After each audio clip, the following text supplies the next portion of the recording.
Hi అండి, welcome to my channel. నేను మీ Shravani.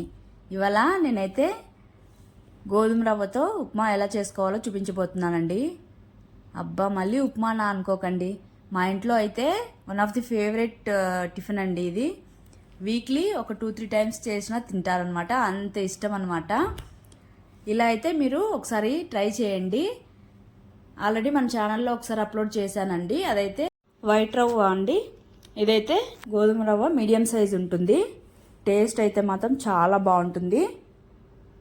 Start చేసేద్దాం. మరైతే ముందుగా పాన్ పెట్టుకొని ఆయిల్ వేసుకోవాలి. అలానే కొద్దిగా మినపప్పు, అలానే శనగపప్పు, కొద్దిగా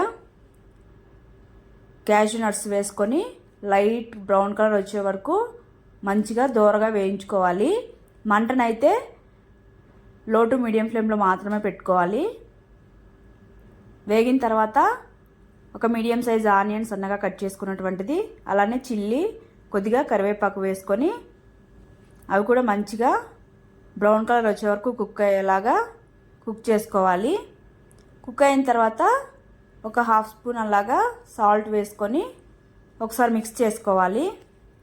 మిక్స్ చేసుకున్న తర్వాత ఒక 2 క్యారెట్లు ఇలా తురుముకొని వేసుకున్నాను.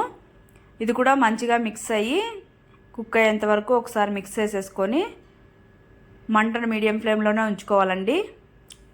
లేదంటే మాడిపోతుంది. అలానే కొద్దిగా స్మెల్ వచ్చిందంటే ఇంకా టేస్టే మారిపోతుంది.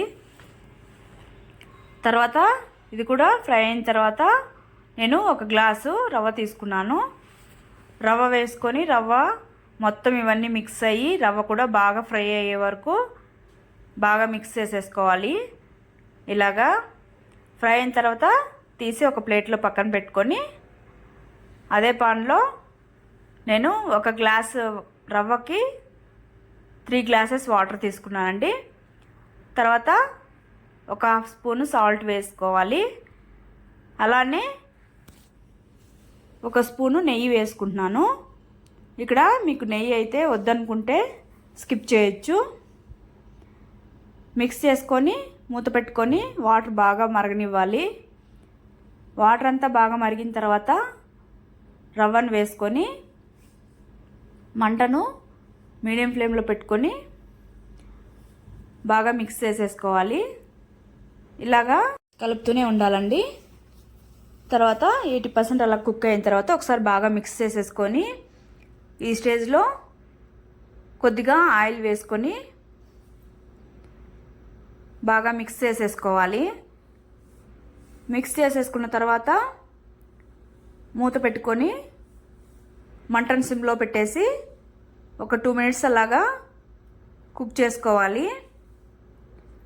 ఇదైతే ఈ స్టేజ్లో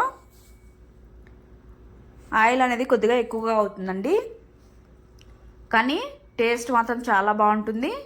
అలానే ఈ గోధుమ రవ్వతో కాబట్టి హెల్త్ కూడా చాలా మంచిది. మీరు మరి ఇంత ఆయిల్ వద్దనుకుంటే కొద్దిగా తగ్గించైనా వేసుకోండి, కానీ ఉప్మాకైతే ఆయిల్ ఉంటేనే టేస్ట్ ఉంటుందండి. తర్వాత ఇలా మిక్స్ చేసేసుకున్న తర్వాత చూడండి, ఉప్మా అయితే ఎంత బాగుందో. టేస్ట్ కూడా అలానే ఉంటుందండి. అబ్బా, ఉప్మానా అని అనుకునే వాళ్ళైతే మాత్రం ఖచ్చితంగా ట్రై చేసి ఎలా వచ్చిందో నాకు కామెంట్ చేయండి. Okay, bye. Thank you for watching. Please subscribe చేసుకోండి.